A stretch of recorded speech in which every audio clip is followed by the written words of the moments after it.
la ciencia y el arte del icono es sumamente complejo. Hay gente que ha estudiado y que son especialistas nada más en iconos, pero sí les voy a dar antecedentes de ciertos temas con relación a, al icono, porque miren, es un arte difícil en el sentido de que al principio no es tan accesible como la pintura romántica o la pintura del Renacimiento, que es muchísimo más accesible y estamos más acostumbrados, nuestros ojos están más habituados. El icono es un gusto adquirido como lo puede ser el gusto que se toma por ciertos quesos, que a veces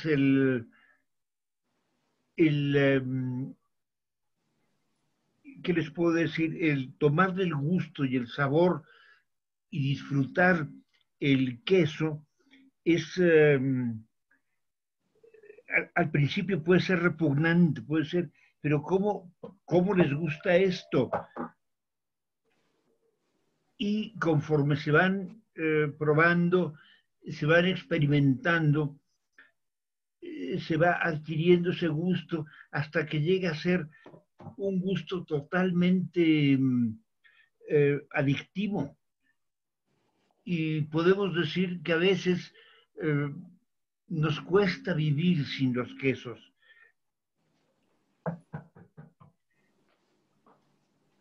Bueno, vamos a empezar. Les quería mostrar es un icono que se encuentra en la iglesia de la Epifanía en Moscú, que es un icono de la crucifixión, pero además está rodeado por, son 70 y tantas imágenes de diferentes iconos rusos famosos, y es como una colección, todos son copiados de iconos verdaderos. Y han tratado de sacar copias de este icono para la venta, pero hay mucha gente que, es decir, muchos de los dueños de los iconos no lo han permitido, porque se les hace que es deshonrar un material sagrado. Empezando con ahorita que estamos diciendo sagrado, el icono, la elaboración del icono es un proceso en cierta forma sagrado. Los primeros imágenes que se hicieron en el cristianismo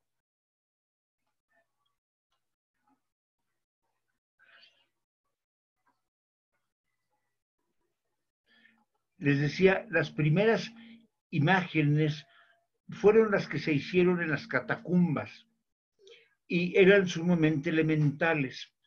Era, por ejemplo, el símbolo del pescadito.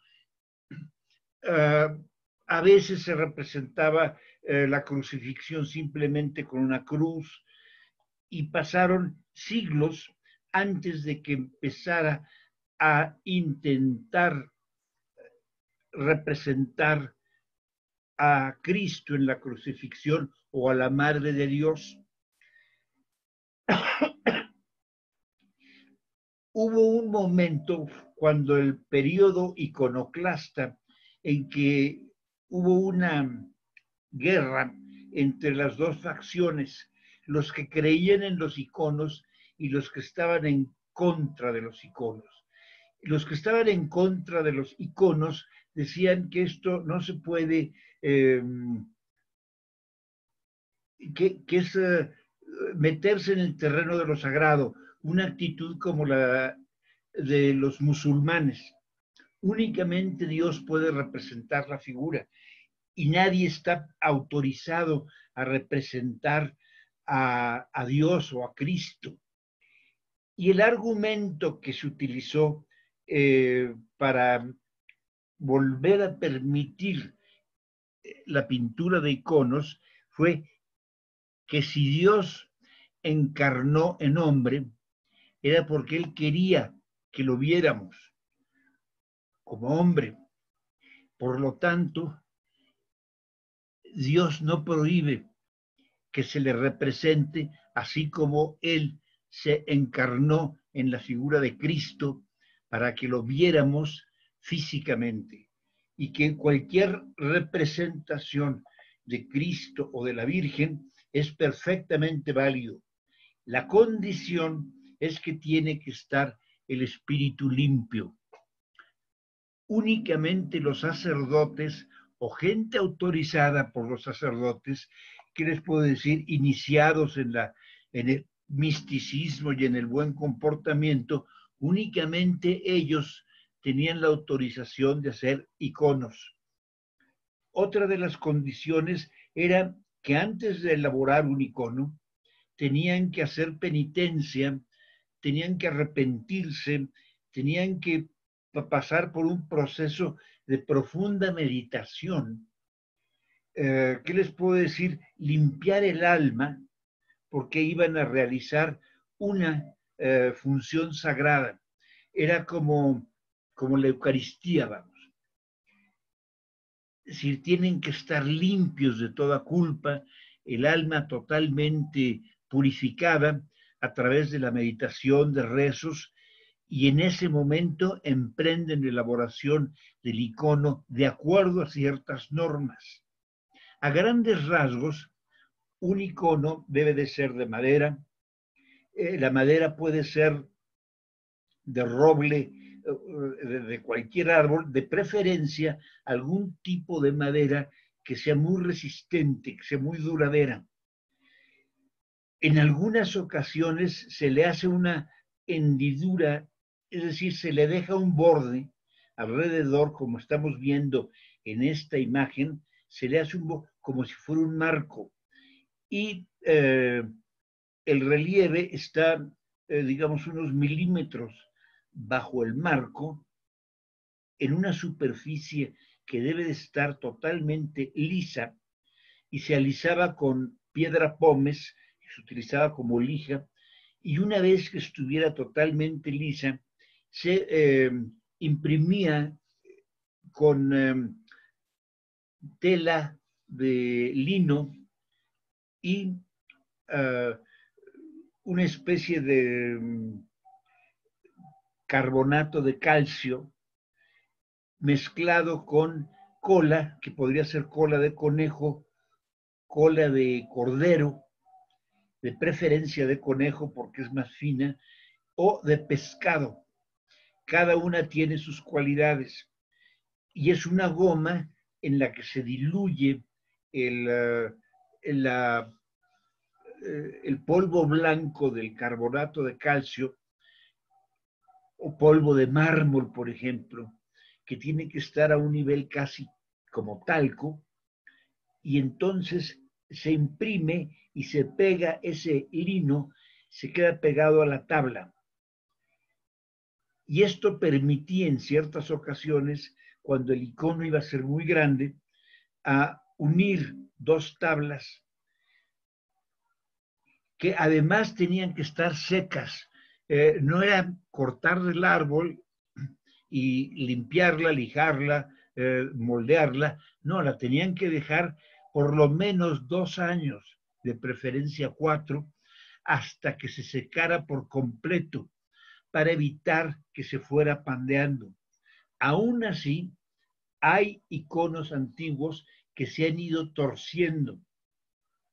por la humedad, por X circunstancias, pero esto era el principio. Primero había que preparar la tabla, pero todo esto había que hacerlo como un acto sagrado, lo cual a mí siempre se me ha hecho fascinante. Es, ¿qué les puedo decir? Mi alma tiene que estar totalmente limpia ahora que voy a hacer una pintura.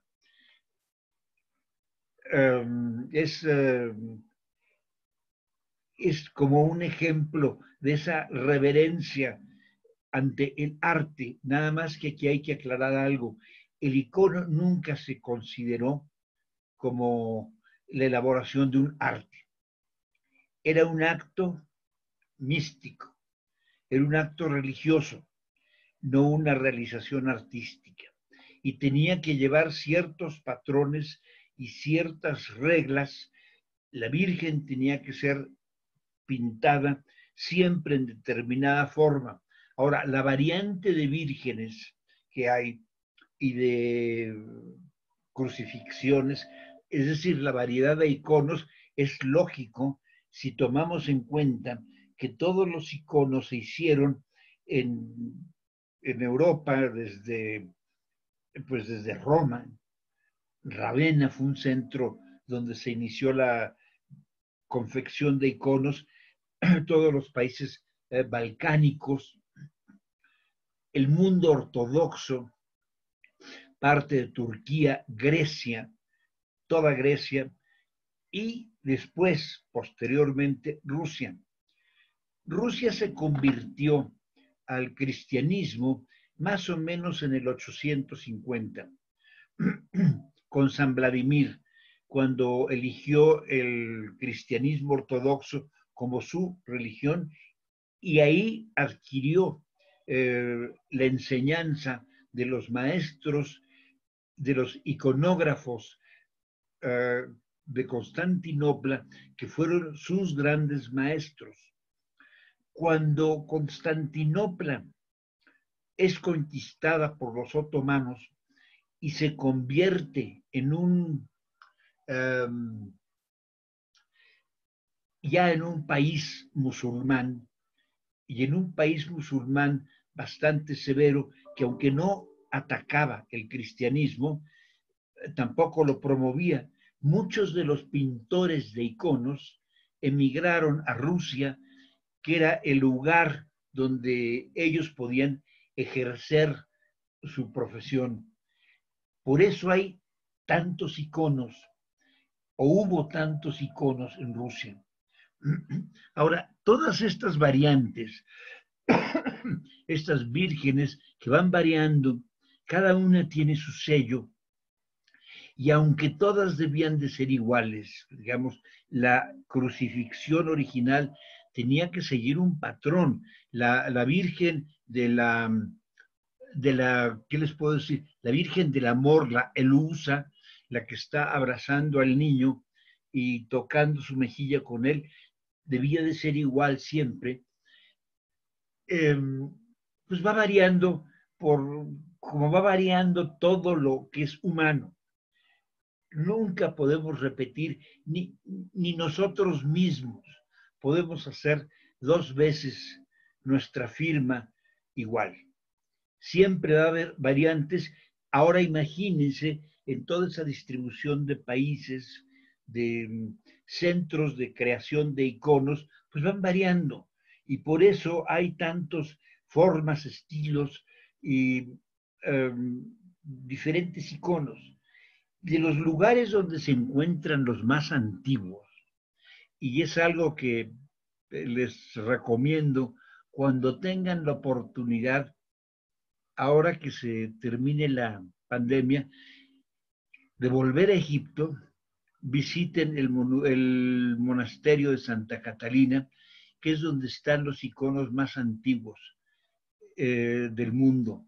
Hay uno que otro en algunos museos, pero la colección del monumento de Santa Catalina es única. Y ahí está ese icono que es mitad hombre, mitad Dios, que es una verdadera maravilla. Bueno, pues a quien nos gustan los iconos, es así como encontrarnos con algo extraordinario. Los colores en los iconos tienen siempre un significado. El oro es el color por su resplandor y por su belleza, siempre se utiliza como fondo, es como el cielo. Las aureolas siempre son doradas porque es el supremo color de la santidad. Y bueno, aquí tenemos uno de los iconos clásicos, de los más repetidos, que nos lo vamos a encontrar tanto en Europa, en diferentes partes de Rusia, en los Balcanes, que es el Cristo Pantocrátor. Pantocrátor quiere decir el Cristo Señor o Maestro del universo, pero es así como el supremo jefe, aunque se oye como muy vulgar, es el Señor Rey del universo, el supremo patrón, vamos. Y normalmente está viendo de frente, la nariz alargada, los dedos siempre están juntos, dos dedos, el índice y el cordial, y normalmente tiene una sola postura, aunque ustedes van a ver simplemente en Sicilia, de Monreal a la Capilla Palatina en Palermo, ya van a ver diferencias. Es decir, tienen que ser iguales, pero nunca van a ser iguales. No es posible que entre diferentes seres humanos, mientras no estén haciendo funcionar una máquina, va a ser igual. Ese es uno de los milagros, de las bellezas de todo el trabajo manual, el trabajo hecho por el hombre, que siempre tiene algo de su propia intimidad que a veces ni siquiera sabemos de dónde viene, que generalmente no sabemos de dónde viene. Por eso muchas veces la crítica de arte, Picasso, por ejemplo, estaba totalmente en contra de la crítica de arte. Se le hacía una de las profesiones más inútiles del mundo, cuando trataban de explicar el porqué de una pintura cubista.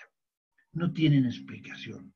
Son cosas que salen de dentro y pueden ocasionalmente tener algún significado racional, un significado simbólico, pero la esencia del arte está totalmente fuera de la explicación intelectualizada.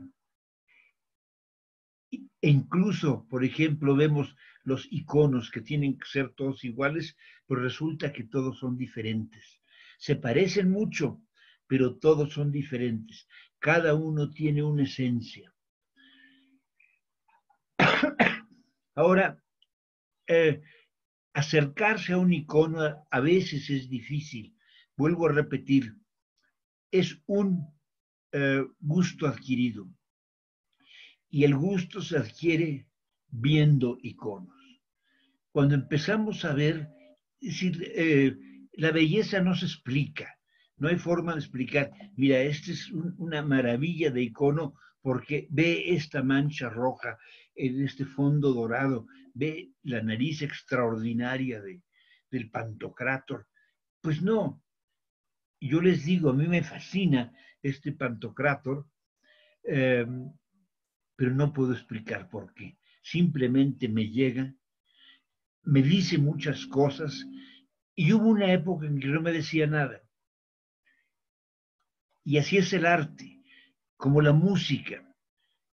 De repente, por decir Shostakovich, al principio, las primeras veces que yo lo escuché, o Prokofiev, no me decía nada. Y de repente me empieza a decir.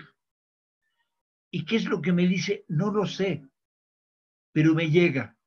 Hay un mensaje, me hace vibrar, me remueve y a veces me conmueve. Esta es la crucifixión y digamos, postura que en la India le llamaban el tribanga, el triple flexión, o en Italia el contrapposto, es muy común en los iconos.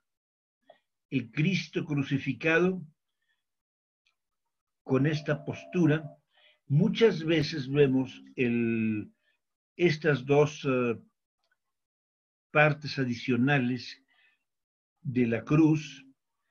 Aquí es donde viene el INRI, y esto era originalmente para sujetar con el objeto de que durara más, porque si cuelgan los pies y todo el peso del cuerpo está siendo sostenido por los brazos, es decir, por los hombros, la asfixia era más rápida. El suplicio no era suficientemente largo, entonces se ponía este trozo de madera, se clavaba para soportar los pies y que no estuviera colgando todo el peso de Cristo y se muriera pronto el castigado, el crucificado. Vamos a encontrar también iconos donde está inclinado, sobre todo en los iconos bizantinos, los iconos ortodoxos. Entre los iconos rusos, casi todos tienen esto inclinado. Cuando se inclina este travesaño, quiere decir que de un lado, el que está hacia arriba, es del lado donde estaba crucificado Dimas, el buen ladrón, y el que está hacia abajo es donde está crucificado Gestas, el ladrón que era mala onda y que a fin de cuentas se fue al infierno. Por eso el que está de este lado se va al infierno y el que está de este lado se va al cielo. Bueno, esta es una maravilla de icono. Cuando lo vemos personalmente en la Galería Tretiakov, no les puedo explicar por qué vuelvo a lo mismo, explicar el porqué de la belleza, pero el refinamiento de las manos, las posturas, los gestos, todo el conjunto, la composición. Este es de Andrei Rublev, el más grande pintor de iconos de la antigua Rusia. Y aquí son tres ángeles, es una trinidad, pero no Padre, Hijo y Espíritu Santo, aquí son ángeles. Y entre los iconos más venerados está la Virgen de Vladimir. Esta Virgen, cuando está abrazando al niño y está mejilla con mejilla, es la Virgen del Amor, que se llama también la Eleusa. Entre los griegos y también entre los rusos, a este tipo de virgen que está abrazando al niño le llaman Eleusa, que quiere decir la Virgen de la ternura. Hay muchas variantes de las vírgenes con nombres de lo más exóticos. No los quiero atiborrar de nombres, primero porque no me los sé todos, porque hay unos sumamente complicados, y el chiste es más que nada cuál es la simbología, y este es de los más comunes, la Virgen en una forma de ternura abrazando al niño. Y esta es la de Vladimir. Este fue un icono pintado en Constantinopla, que por X circunstancias llegó a la ciudad de Vladimir. Estamos hablándoles del siglo XIV. Y de Vladimir dio vueltas por el mundo y actualmente se encuentra en la Galería Tretiakovskaya. Y esta Virgen, que no está cargando al niño, pero no lo está abrazando en forma de ternura, pero lo está mostrando. Esta es la Odigitria, la Virgen que muestra el camino.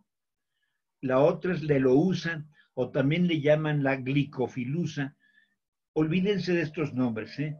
Si quieren, acuérdense de la Elousa, porque es la más común, y la Odigitria, que es la que muestra el camino. El camino es el niño, y muchas veces lo ponen con la escritura. Esta es la Oranta, la Virgen que lleva el niño en un medallón en el pecho y está con los brazos abiertos como rezando. Es la Virgen en oración y se llama la Oranta. Aquí tienen una Oranta que está curiosamente en la iglesia de Santa Sofía, bueno, en la mezquita de Santa Sofía, y por alguna extraña razón, ahí la dejaron. Es decir, nunca la borraron los musulmanes. Los musulmanes nunca estuvieron tanto en contra del cristianismo, porque es gente del libro, y ahí está, y es de las más antiguas, y este está en mosaico. Y esta es la Virgen que amamanta al niño, o la galacto, la galactofrutosa, y es la Virgen amamantada por el niño. Esta no es muy común. Siempre el fondo dorado. Esta es la Virgen de la Victoria, la que protege en casos de guerra, por ejemplo, está acompañada de arcángeles armados y es la Virgen de la Victoria. Esta es la Anunciación y esta es la protectora de las parturientas, de las embarazadas. Este icono es un icono ya bastante más reciente. Este icono es de mediados del siglo XIX. Inmediatamente se nota, ¿no? Ya aquí el autor de este icono ya mete mucho de su cosecha en el dibujo del rostro. Hay la idea también, en este, por ejemplo, es una virgen que muestra al niño, es decir, una odigitria que está mostrando al niño, pero está cubierta de oro repujado. Esta costumbre de cubrir los iconos con oro era como vestirlos y protegerlos además. Pero los vestían normalmente, lo ideal era de oro o plata. Y más adelante, ya como protección, se empezó a utilizar el estaño. En las escuelas de iconos en la actualidad siempre utilizan el estaño. Este también es de Rublev, el gran pintor, el primer gran pintor ruso, Andrei Rublev, del cual hay una película maravillosa de su vida, dirigida por otro Andrei Tarkovsky. Y bueno, ¿qué les puedo decir? Es una pintura de una belleza y de una finura, de una delicadeza extraordinaria. Este es San Jorge, que es un tema que se repite, porque además San Jorge es protector de los rusos. Este icono, al que le llaman la dormición o la asunción, es de la Asunción de la Virgen.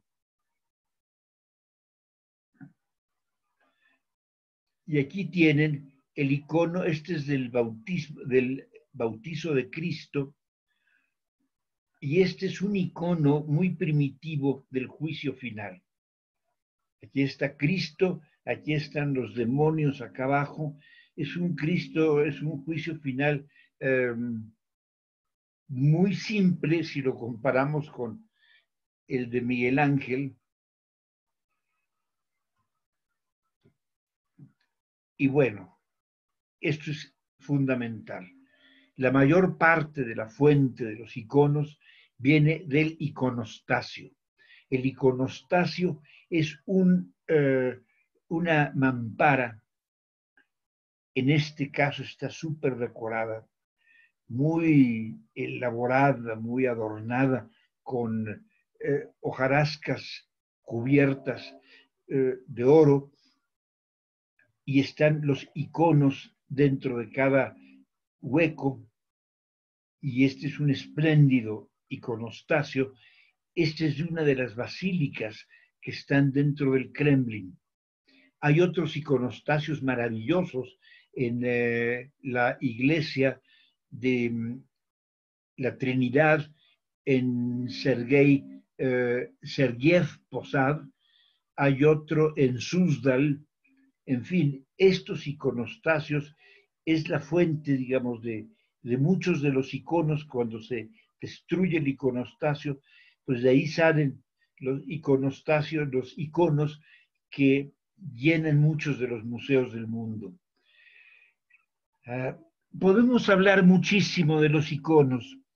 Les decía, las pinturas eran pinturas, al principio eran casi reglamentarias. Los rojos tenían que ser con cinabrio hecho en polvo, que es venenoso. El azul era muy caro porque era lapislázuli. Los verdes se hacían con diferentes pigmentos, algunos naturales, otros con malaquita o sales de cobre, que tienden a ser verdes. En fin, diferente tipo de minerales se utilizaban pulverizadas, y también la pulverización era un proceso sagrado. Había que hacerlo con la devoción, la reverencia de que se estaba trabajando en algo santo. No era una pintura que se podía efectuar, digamos, como ahora un pintor moderno, pues tiene su modelo desnuda y enfrente, de repente interrumpen el trabajo, se toman su copa de vino, etcétera. Pues no, ellos tenían que estar en un estado de castidad absoluta. Esto es una introducción al icono. Espero abrir una puerta que en el futuro les va a redituar mucho. Bueno, vamos a empezar con uno de los... Bien, me voy a saltar toda la época de la pintura que trajeron sobre todo Pedro el Grande, de pintores europeos, y que pintaban como estaban pintando en Europa, retratos de personalidades, de funcionarios, y nos vamos a ir con los grandes pintores del siglo XIX, los grandes pintores románticos y realistas. Uno de ellos es Nicolai Gué. Él pinta el retrato de Pedro el Grande en su lecho de muerte. A Nicolai Gué ya no le tocó conocerlo. Él se basa en la máscara mortuoria de Pedro el Grande y saca este retrato de Pedro el Grande. Nicolai Gué es de los primeros grandes pintores. Aquí tenemos este cuadro, Pedro el Grande, en pugna con el hijo que no quiere seguir el camino de las armas, que quiere meterse de cura, y ve nada más la cara de furia del padre. De hecho, el castigo que le impone eventualmente lleva al muchacho a la enfermedad y eventualmente a la muerte. Esta es otra de las obras maestras de Nicolai Gué. No sé si ya se las mostré en una de los cuadros de cuando hablamos de Rusia. Este es Nicolai Gué, esta pintura maravillosa. Es Judas Iscariote, después de haber realizado la venta de Cristo.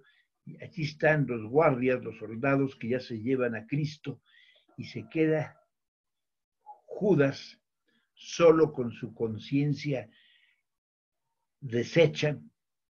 El hombre está demolido por dentro y por alguna forma el pintor nos hace sentir el dolor, el arrepentimiento, la culpa pavorosa que está sintiendo este hombre ahí en su soledad con sus 30 monedas y toda su desgracia a cuestas, que lo lleva posteriormente al suicidio.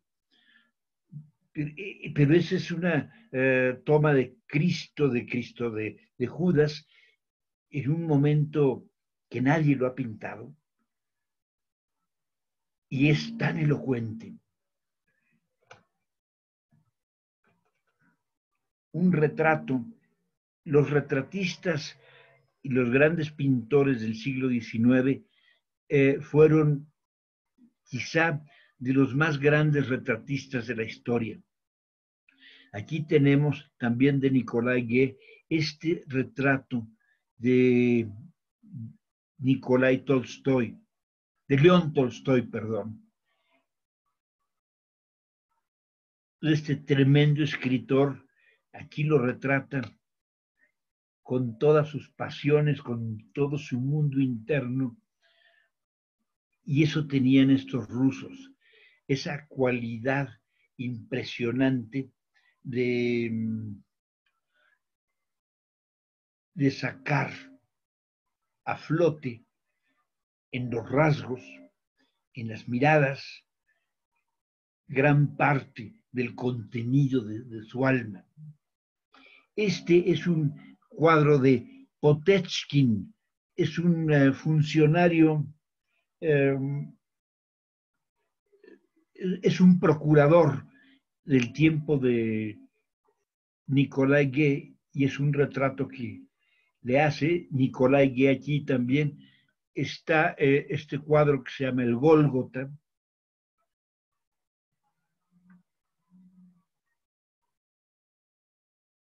Este es un boceto, no es un cuadro terminado, y es Cristo en la cruz.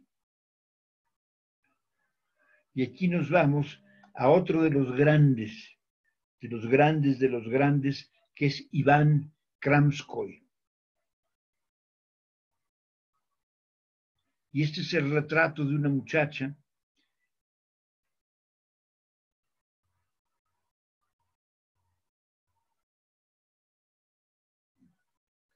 este es el retrato de un lisiado, un limosnero lisiado.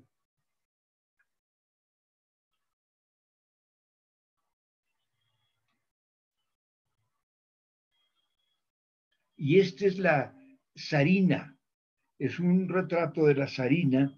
Aquí la vemos con sus joyas. Aquí está en toda, casi completa.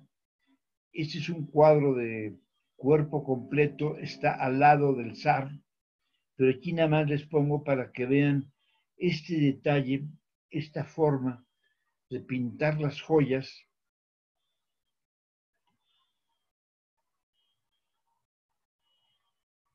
El brillo, por ejemplo, de esta tela.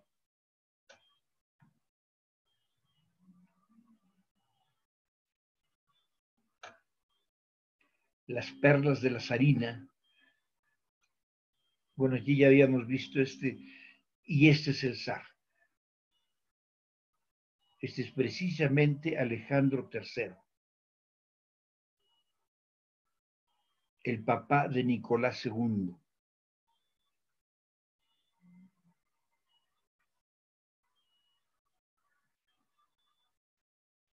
Retrato de una desconocida, Iván Kramskoy.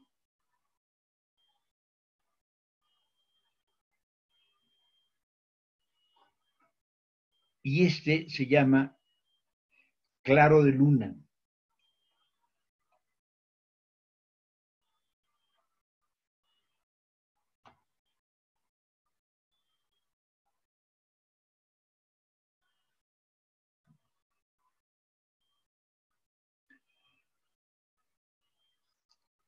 Este es un retrato de una desconocida, también de Iván Kramskoy. Hay tres grandes retratistas rusos: Iván Kramskoy,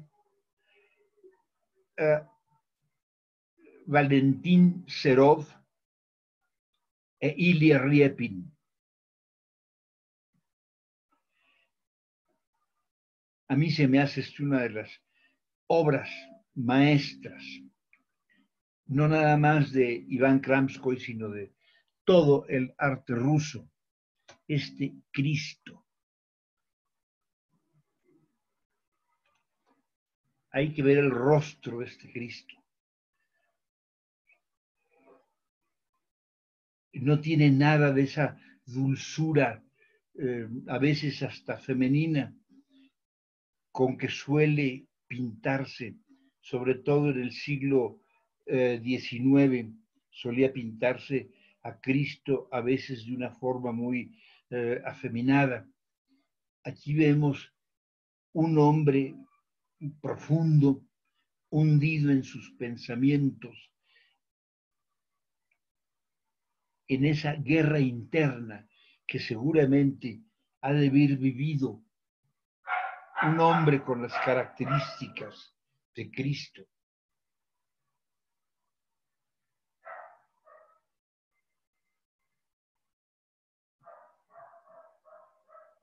Este se llama Cristo en el desierto. Y este buen hombre de cara bonachona, obviamente tiene la cara bonachona, ya que es un pintor de paisaje. Él vive siempre inmerso en la naturaleza. Él es Iván Shishkin, el gran maestro del paisaje. Hay dos grandes paisajistas rusos, Shishkin y Levitan, Isaac Levitan, muy distintos entre sí. Shishkin recrea los bosques y dan ganas de estar en ellos. Casi huele a bosque, a pino, a resina. Este es un retrato que le hizo Valentín Serov, y aquí tenemos este bosque de robles.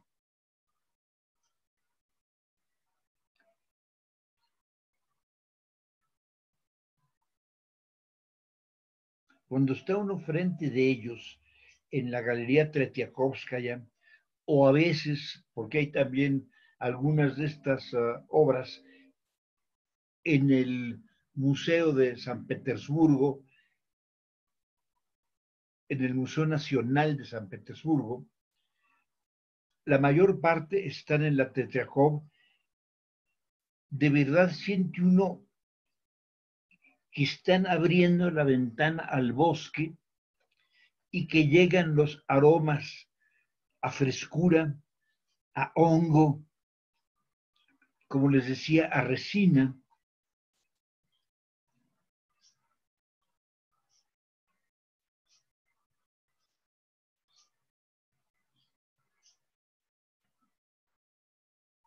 Este es el bosque de abedules, o el camino entre los abedules. Aquí van estas dos muchachas.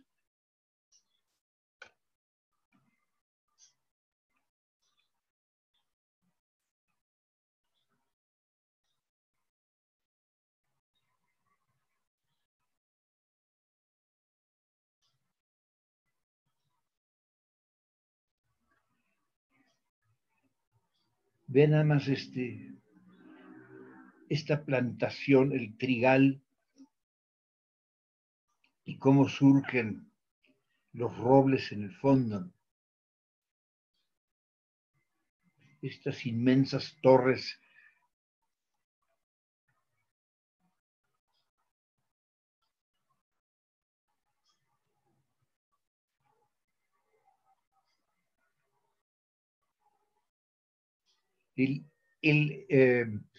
Sishkin reproduce el campo ruso, no nada más con fidelidad, sino con un profundo amor.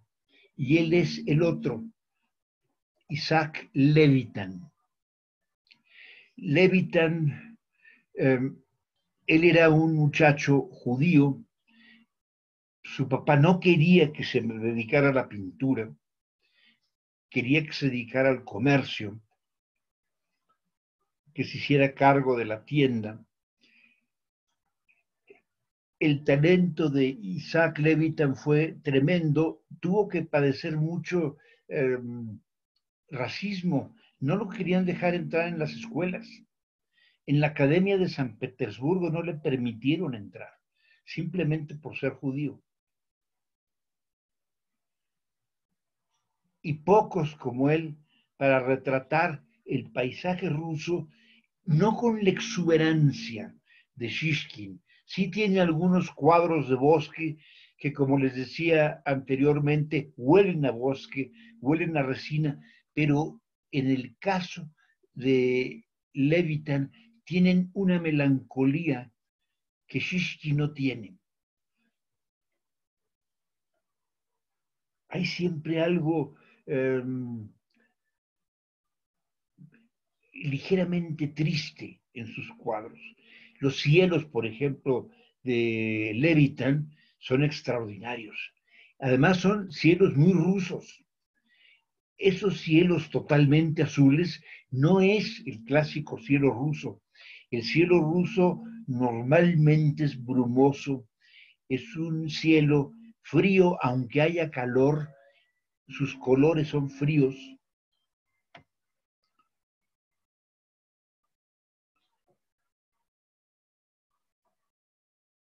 Qué tema, ¿no? Para escoger una pintura, un viejo puente ahí destartalado sobre un camino entre unas casuchas.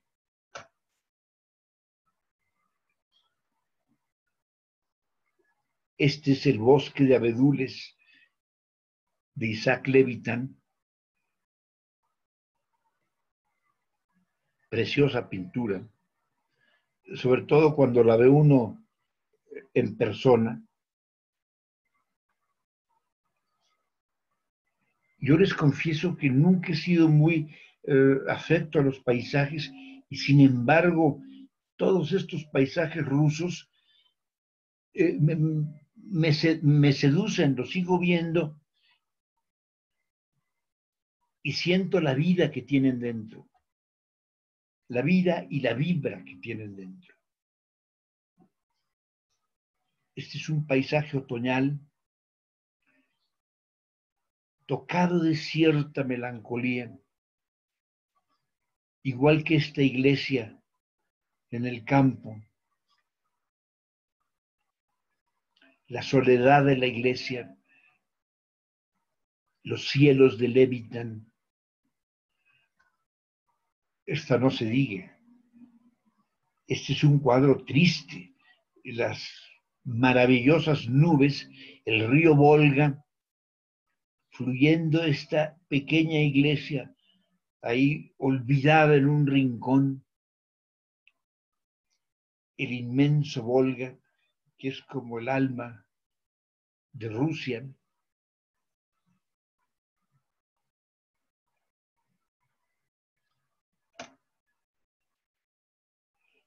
Y bueno, este cuadro que a mí me duele, porque lo siento lleno de tristeza. Es un cuadro que se llama El Camino de Vladimir. El camino de Vladimir era el camino que tomaban los prisioneros que salían de Moscú e iban a Siberia. En este camino hacia la soledad, y más soledad que este cuadro, ve en el campo, solo, unos que otros brotes de árboles, el camino caminado por las pisadas de infinidad de prisioneros que se van a los confines de este cielo gris y muy melancólico de Siberia. Este es un preludio precisamente de Siberia. Es un cuadro bellísimo. Al menos a mí personalmente me conmueve. Les quería nada más mostrar a esta muchacha. Ella es una pintora malograda porque murió muy joven. Ella era hija, se llama María Baskirseva. Sus papás se divorciaron, ella adoraba a su padre, le perdonó que la haya abandonado. De hecho, la abandonó en lo que se refiere a una presencia, porque nunca la dejó desamparada, al contrario, les dejó una buena fortuna y para no quedarse en Ucrania, era ucraniana, pero su lengua era el francés, era una aristócrata, se fueron a Francia, primero a Niza y después a París, donde ella quiso estudiar pintura. La única escuela, estamos hablando de fines del siglo XIX, 1870, por decir. Imagínense, en Francia, con todo y su avance, su libertad, igualdad y lo que quieran, en ninguna escuela de arte permitían mujeres, únicamente la Académie Julian, donde ella se inscribió y ahí estudió pintura. Este es uno de sus cuadros. Ella era una mujer que tenía muy bonita voz, ella misma, su sueño era ser cantante, era una mujer de una sensibilidad exacerbada. El día que llegó a la Académie Julian, llegó totalmente empingorotada, vestida como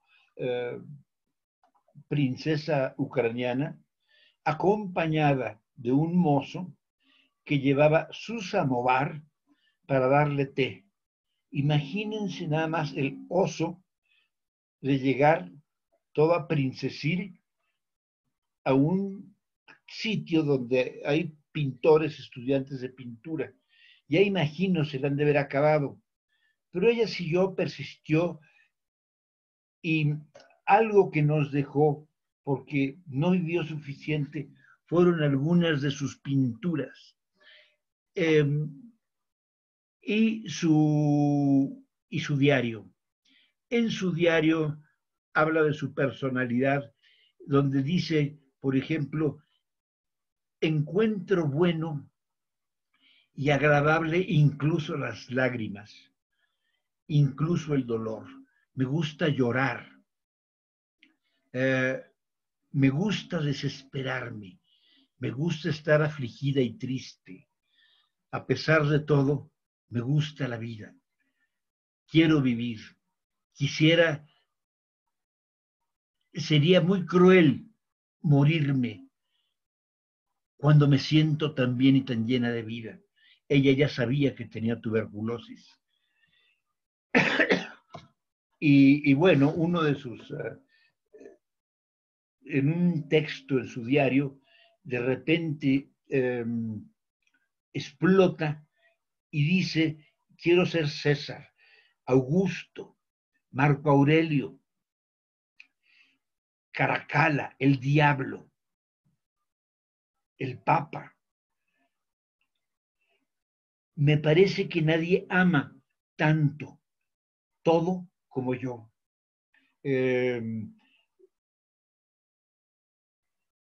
Amo el arte, la música, la pintura, los libros, la sociedad, los vestidos, el lujo, el ruido, la calma, la risa, la tristeza, la melancolía, la farsa.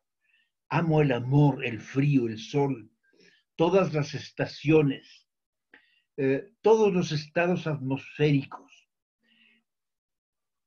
las llanuras de Rusia, las montañas de Nápoles, la nieve en invierno, las lluvias de otoño, la alegría y la locura de la primavera, los días de verano, las noches con estrellas.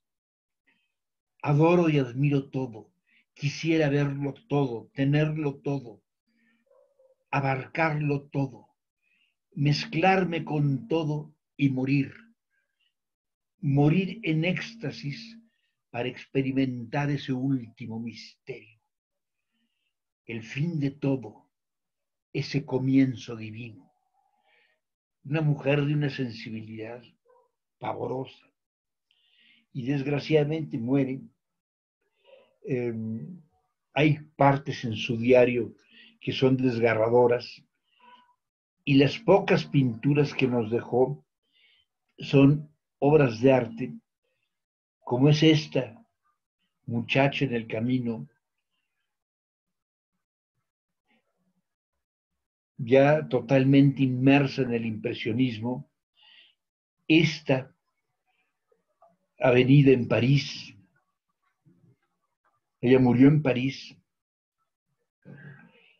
que es una joya de pintura, actualmente se encuentra en el Museo d'Orsay y es un grupo de muchachos de pocos recursos, de chavos callejeros, y la carita de cada uno de ellos es de verdad, y las posturas y todo el desparpajo con que están, es una obra maestra, se la considera una de las obras maestras del Museo d'Orsay. Lástima que no dejó más.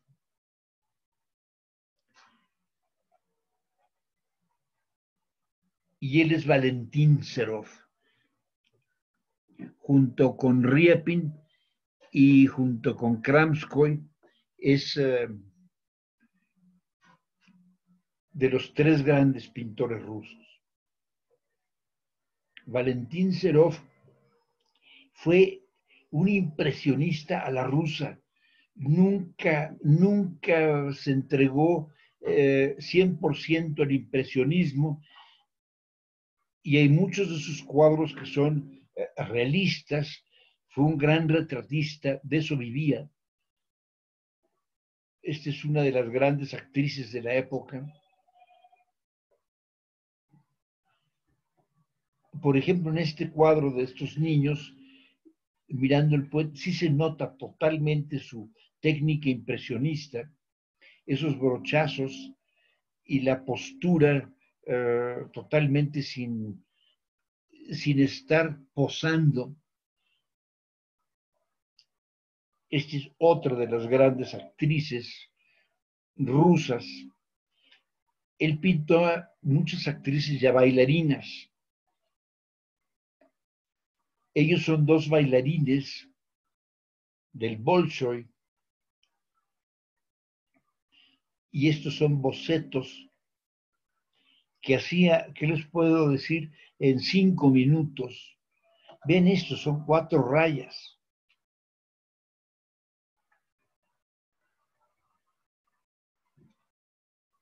Lo que es el talento.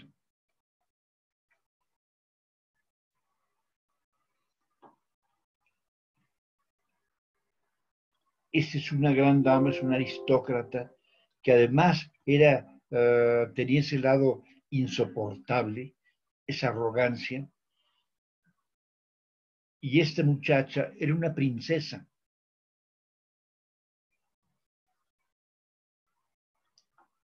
Esta es una muchacha frente a la ventana, que esto es completamente impresionista, su técnica, todo.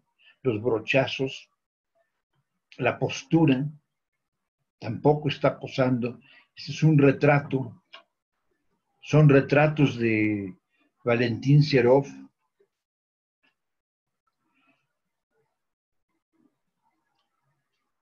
Y este retrato que está aquí a la derecha es el retrato que Valentín Serov hace de Ilya Riepin.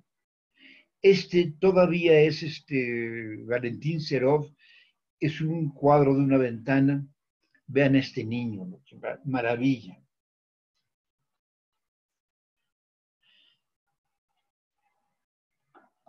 Y este cuyo estudio vimos hace un momento es Ilya Riepin, que podemos decir el más grande pintor realista ruso.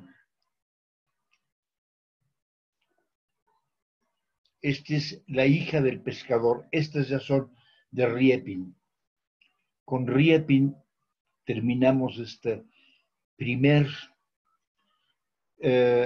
aventura en el mundo maravilloso de la pintura rusa. Es una joya esta, la hija del pescador. Es una de sus hijitas. Este cuadro, mucha gente lo considera su obra maestra. Se llama La llegada inesperada. El hombre que viene de los campamentos de Siberia, estragado, enflaquecido por los hambres que tuvo que soportar, la extrañeza de la mucama cuando le abre la puerta y la extrañeza de todos los que lo reciben. El único que muestra cierto júbilo, cierta alegría, es este niño al ver a su padre entrar. Pero incluso esta niña también está extrañada. Es todo un estudio psicológico este cuadro. Que eso es lo que tenía Riepin. A veces pienso que más que un pintor, era un psicoanalista, pero al estilo Dostoyevsky. Dostoyevsky nunca dio consulta a nadie, pero nadie se mete con el alma humana. Bueno, Dostoyevsky y Tolstoy, los dos son Tolstoy, el novelista de la aristocracia, y Dostoyevsky de la clase media y la clase pobre, pero todos sus estudios psicológicos son como estas pinturas. Este es el renegado al que le están buscando pruebas para condenarlo. Esta es una de las amistades de Riepin con su esposa. De hecho, este era un pintor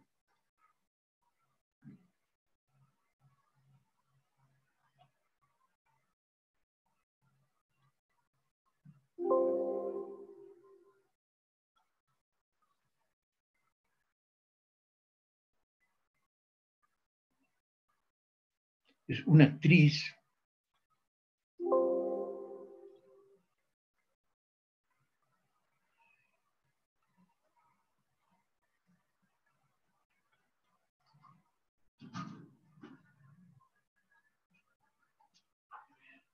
Riepin también vivía de sus retratos, aunque hacia finales de su vida él hizo una pintura que le fue pagada con una verdadera fortuna. Tolstoy, que era amigo de él, y es Madame Tolstoy, la hijita de Ilya Riepin.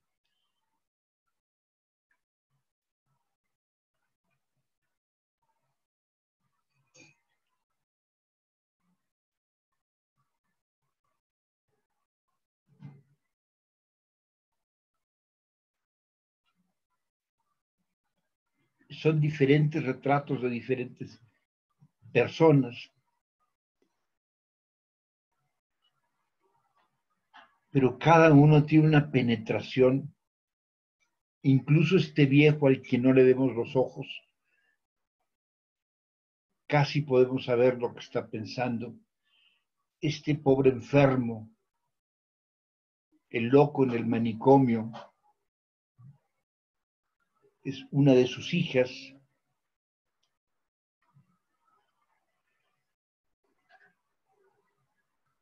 El condenado, y vemos la rebeldía del condenado y el pope que quiere que se arrepientan.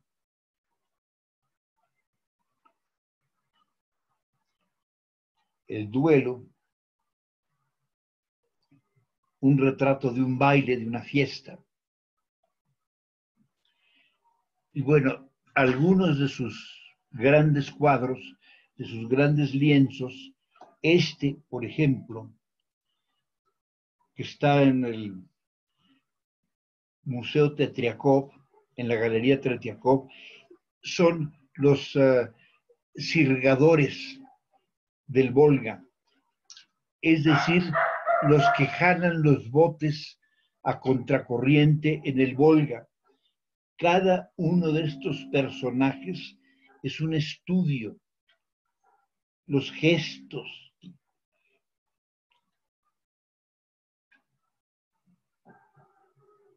Miren sus caras, el fastidio, secándose el sudor, este muchacho que ya no aguanta y se quiere quitar el cinturón con que va jalando el barco, este viejo resignado.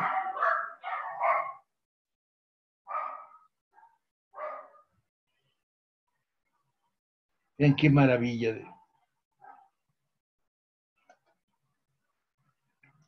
Este es un personaje de la historia de Rusia, de la historia de la Rusia ortodoxa, de un santo que está defendiendo y salvándole la vida de la ejecución, que está a punto de caer, de que le corten la cabeza a este pobre condenado.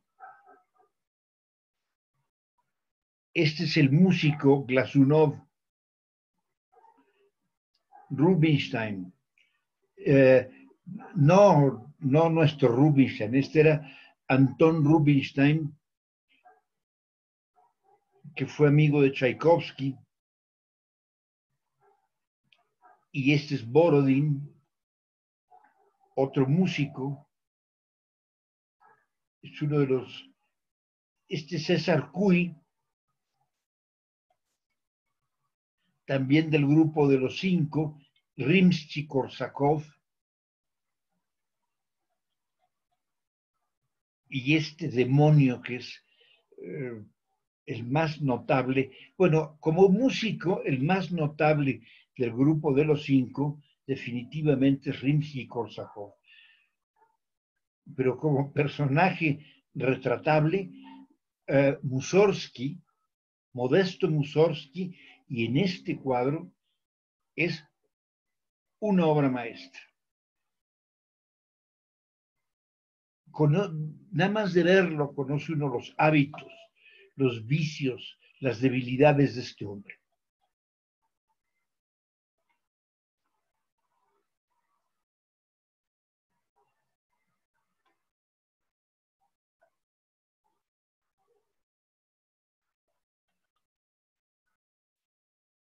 Ahí este es muy interesante, este es Dmitri Mendeleev, el creador de la tabla periódica de los elementos. Cuando lo vio mi hijo me dice, con esa cara, con razón, es una tabla tan espantosa como la tabla periódica. Esta es la procesión, que es otro estudio humano con cada uno de los personajes como lo acostumbraba Riepin, él analizaba, ¿qué les puedo decir? Hacía bocetos de cada personaje. Ninguno es casual. Ponía el sufrimiento, el esfuerzo, la arrogancia, el despotismo de unos, la maldad de otros, la crueldad. Por ejemplo, este viejo azotando a este pobre inválido, la indiferencia de las autoridades. Este es uno de sus grandes, grandes cuadros. Y bueno, la historia de este cuadro, creo que ya se las conté, son los cosacos. Riepin era no cosaco, pero como buen ucraniano, él tenía un cariño muy especial por los cosacos. Hubo una carta en el 1500 y pico, donde el sultán otomano le manda a los cosacos la orden de rendirse, de volverse musulmanes, de obedecerlo en todo. La carta del otomano, del sultán, es ridícula, porque además se pone yo príncipe de Jerusalén, eh, eh, redentor de quién sabe qué. No saben. Si tuviéramos el tiempo les leería esa carta, porque de verdad es una obra maestra de la estupidez y la arrogancia a la que puede llevar el, el poder. Pero la respuesta de los cosacos es otra obra maestra. Número uno, es una obra maestra de la majadería, porque le contestan una sarta de insultos. Y aquí los ven, este cuadro que le tomó 9 años a un superdotado de la pintura, porque Riepin podía pintarse un cuadro en una semana, y un cuadro de este tamaño en un mes. Le tomó 9 años, porque viajaba cada rato a Ucrania para ver los tipos. Ninguno de ellos es improvisado. Cada uno de estos es un retrato de un cosaco auténtico. Y que es el jefe, el Etman, es decir, los cosacos eligen un jefe cada año. Bueno, este es el que le tocaba en turno. La cara de él es genial, ¿no? Tiene una fuerza y una brutalidad. Estar frente a este cuadro, créanmelo, huele a alcohol, a sudor, a grasa, a cebo, qué cosa. Se oyen las carcajadas y casi puede uno escuchar lo que están diciendo. Entre las cosas que le contestan es, bueno, lo mandan al final, textualmente, que vaya a follar a su madre. Con otras palabras, por supuesto, pero ahorita me vi decente y sí lo ponen. Y entre las otras cosas le dicen al sultán que debería, que tiene cara de culo de burro y que es el príncipe de los idiotas y el magistrado de los quién sabe qué, y muchos de los títulos que se pone se los voltean. Por eso están en estas carcajadas. Están divertidísimos contestándole el peor insulto que en la historia se le ha enviado a ningún mandatario. Este es uno de los... Este cuadro, cuando lo vio el zar, lo compró inmediatamente y por él le pagó la suma insólita, inédita, de 20,000 rublos. con 20,000 rublos, Riepin ya podría vivir el resto de su vida, aunque ya en esas alturas era un pintor rico. Había hecho mucho dinero con sus retratos y con otros cuadros que había hecho. Ahora, yo creo, a mi gusto, que la obra maestra, la obra más brutal de Riepin es, además de es este. Iván el Terrible, después de asesinar a su hijo. En un acceso de ira, Iván el Terrible le deja caer, le avienta un golpe con una fuerza bestial a la cabeza de su hijo Alexis y lo mata. Y aquí podemos ver el gesto, es un gesto más allá de la desesperación, es un gesto donde se ve que el alma de un hombre se ha roto y ya no tiene solución. Como ha de ser una situación como la que estamos hablando. Un hombre en un acceso de ira que mata a su hijo es para volverse loco. Y el hombre, en efecto, se está volviendo loco, muere 2 años después, totalmente enfermo y con el alma completamente destrozada, pulverizada. Nunca se puede volver a reponer. Y este es, a mi juicio, la obra maestra de Riepin, un cuadro que cada vez que lo veo me simbra, me conmueve, me aterra. Y esto es una síntesis muy breve de lo que es la pintura rusa. Espero que lo hayan disfrutado. Les quería comentar nada más,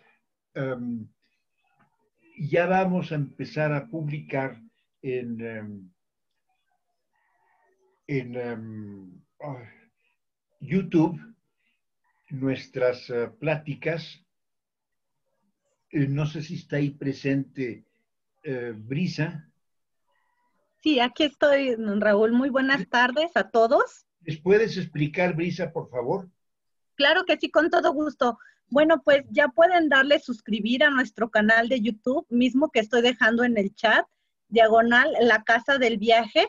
También pueden empezar a leer nuestro blog. Estamos poniendo notas diarias. El blog está dentro de nuestro sitio web www.lacasadelviaje.com.mx. Ahí encontrarán el apartado del blog en donde diario estamos publicando las extensiones de estos seminarios.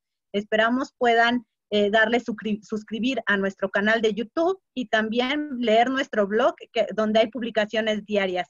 Muchísimas gracias, Raúl. De nada. Y bueno, pues gracias a todos. Les deseamos un buen fin de semana. Un abrazo, Raúl. Gracias. Gracias, Raúl. Estupenda plática sobre este gran arte que es la pintura. Qué bueno que te gustó. Gracias. Muchas gracias. Muchas gracias a todos por su atención. Les comentamos, ya está el chat abierto. No sé si alguien tiene alguna duda que externar o alguna pregunta que hacer. Pueden hacerlo ya con micrófono abierto o en el chat. Con mucho gusto les podemos responder sus dudas o preguntas. Estamos en orden. Soy Ivette. ¿Van a continuar estas sesiones martes y jueves igual? Así es. El martes nos vemos, Ernesto. Ok, gracias, Raúl. De nada. Hola, disculpa. Gracias por... Ay. Disculpa, soy Durango. La pintora y escritora que dijiste que todo amaba, que tenía unas pinturas al borde del camino, una niña, pero que era poeta y a la vez pintora. Ah, esta María Bashkirtseva. Ay, ¿cómo se escribe eso? Pues así. Además, con doble Barquisheva. Ándale, Marquis. Marquis, que... Raúl, estuvo encantadora esta plática como siempre. Muchas gracias. Soy Elvira.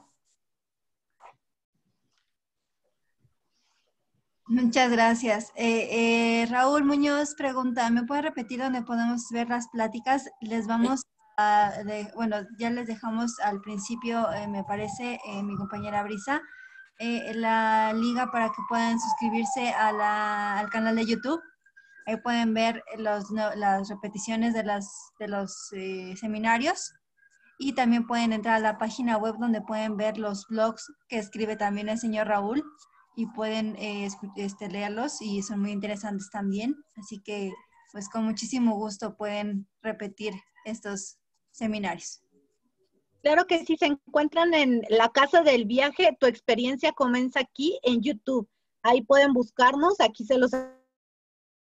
Denle suscribir y activar las notificaciones, así cada vez que subamos un video podrán ustedes tener la notificación de que se subió el video del señor Raúl.